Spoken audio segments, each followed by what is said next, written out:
What's up, you guys? Let's talk about, real quick, happy Sunday, first of all. Let's quickly talk about narcissistic discard and the post-discard abuse.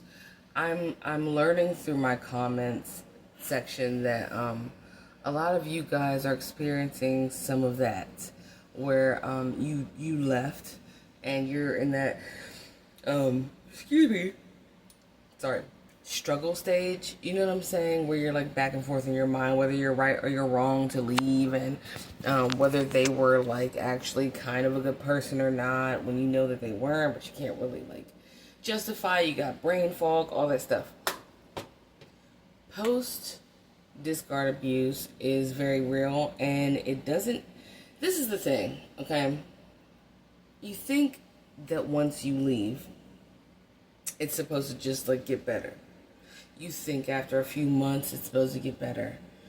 You never really anticipate the fact that it may go on for years, and it might even go on until one of you is dead. I know that doesn't sound good, and it's not good, and I know that a lot of people don't want to hear that, but so far, only in my experience and what I'm seeing my dad also do, the narcs gotta die, or you do, you know what I'm saying, in order for the abuse to literally like stop happening. Like literally. It doesn't matter if they get a new supply. It doesn't matter. They're always gonna have a new supply. They had a new supply when you were the new supply. They had other supply. They were already working on other people, right? They were already still backtracking to old supply, right? So once they leave you or they force you to discard them, there's always like post discard abuse, no matter whether you had to leave by force or whether they had to leave or they didn't have to but they chose to, right? What does that look like? I can tell you what it looks like for me, and you can just check your boxes, and if you can relate, I'm actually sorry that you can relate, but at least you're not alone, okay? The minute, so I can give it to you on a legit ass timeline. 3 days, so he left on the day after Christmas. Then 3 days later, he was already stalking me on his moped, okay?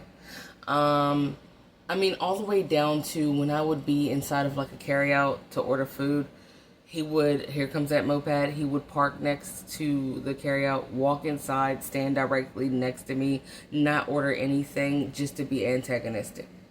In like his little black coat or trench coat or whatever the shit he was wearing, right? Shit's like that. Everywhere you go, they might be there, alright? Knowing that they want that response. Now remember, y'all, I told y'all in another video that your emotional response is fuel to them. So they don't give a shit if you start yelling in public and you go, oh fuck you, I'm so whatever, like get away from me or whatever, right? They still like that shit because it's attention. You know how losers be like, all publicity is good publicity, when really no it's not, right? So they like attention, right? But fast forward. So in my case, I like to go to the grocery store up the street. It's literally like 3 blocks away. It's not that deep. I go daily, whatever. I've told you guys that in other videos. But yes, he chose to bring new supply to that grocery store often, almost daily. And at different times, because he wanted he wanted me to catch him with other people, right? This is fresh post discard, okay? So he wanted me to catch him with other people. He wanted me to flip out. He wanted me to do all types of shit that would not only get me arrested, ruin my life, but give him the satisfaction and the validation that like I still cared or whatever. I didn't do that. Glory be to the Most High God in heaven that I never bumped into that, but my neighbors go to that grocery store, and he made sure to plant himself in all the different stores, even the gas station, to gas up his little bike, right?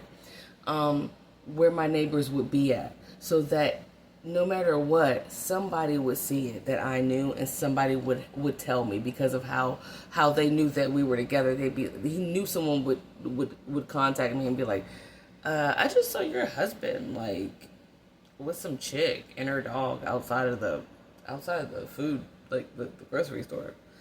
You know what I'm saying? And then another neighbor would be like, I just saw him with some chick, but like that's not the same chick that I usually see him with. Like, they all had stories of like a bunch of different females that he posted up purposefully and intentionally in front of that grocery store that I frequent literally on a daily basis. Okay? So aside from that, then they'll start doing things to you like, don't let the narc make you think that they're stupid. Okay? Are they stupid for leaving you? Well, yeah, but they're smart in like a devious way. So what they didn't tell you is that they have nothing but time on their hands because they're not going to go to work. Are they? No, they're not. They're busy living off of other people. So what do they have? Time. And my ex-narc uses and used to use and still does use his time to look up how to hack different things. Henceforth, he hacked my phone. He hacked my phone, and he would listen in on all my phone calls, and I couldn't for the life of me figure out how he knew where I grocery shopped that day, what I ate that day for dinner, what I was wearing. He knew who I spoke to. He knew everything. He hacked my bank accounts. Like literally, I would be like, "Oh, I'm about to withdraw $20," and the second that I withdrew it, you would get a notification, you being me, where it says, "Oh, $20 was just extracted from your account and spent on some video game store," right? And it's like, I didn't just purchase anything from a video game store. I literally just pulled that money out. It's because he was hacking my phone. So he knew when I made withdrawals. He knew when I made deposits. He fucking stole straight out of there. He knew that I couldn't prove that it wasn't me spending all this money on PlayStation and GameStop and Amazon for clothes and shit. You know? He would do that. He's still, 5 years later, he's still doing that shit. I.e., he just did that shit yesterday. Now, did he get anything from me? No. But did he attempt to get anything from me by hacking my Google? Yes. Okay? So watch your emails. If you start seeing weird shit in your emails, watch if you get fired from your job, because they might call your job and get you fucked up there. Watch if you're on some kind, any form of digital anything that you are on or a part of, they will start fucking with you. Not only will they start fucking with you, they'll even look through your accounts for other people to fuck, just to fuck with you. So that your friends list starts to get hit up. Them cheeks start getting clapped up in your friends list, right? They'll start doing shit like that. So, and why does that happen? I can tell you, and for me, it got worse after the DISGARD, but it got even more grotesque after I went public. Once you tell somebody what's going on publicly, like via your Facebook, via your Instagram, whatever, TikTok, whatever, YouTube, like me, right? The moment that you actually admit out loud to other human beings that you were being abused, and then the narcissist, who is always going to be stalking you, sees that other human beings agree that that was wrong, they're going to go ham on your ass, bruh. I'm not saying be scared, never be scared. I'm just saying, if you think that it just ends after a couple months or a couple years, nah. This shit is for life. This is a battle. And this is what people don't get with narcissistic abuse. This is a battle to the death. This is like literally, this is a duel to the actual fucking death. I am not exaggerating. One of you will have to die for this shit to stop. You can say, well, I didn't die and it stopped for me. Just because somebody's not showing you they're following you means that they're a successful stalker, because you're not supposed to know they're following you, right? My ex-narc just happens to be a dumbass piece of shit that like can't seem to hide it because he's cocky like that, right? But if you feel like things just hit, like shit just totally hit the fan, and once that shit hit the fan, it just splashed all over your face and you just can't seem to scrub it off, after that narc left or you had to leave, you are not by yourself, babes. That shit, that shit is every day, all day, every fucking holiday, no breaks, alright? The narc is always watching you, dude. Y'all already know the narc hacked through my Fire Stick before. How the fuck you hack through a Fire Stick TV? You gotta be real pressed to hack through somebody's Fire Stick and just to change your channels. You know what I'm saying? To annoy them. Shit like that. Damn, man. Oh, he went on Facebook, hacked my mother's Facebook account, and made it look like she had died, like she was dead. People were getting on Facebook being like, oh, rest in peace, and all. Shit like that, dude.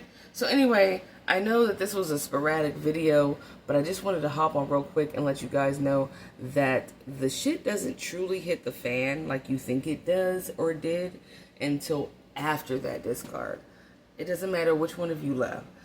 It's the post discard abuse that is even more toxic than what was happening in your relationship.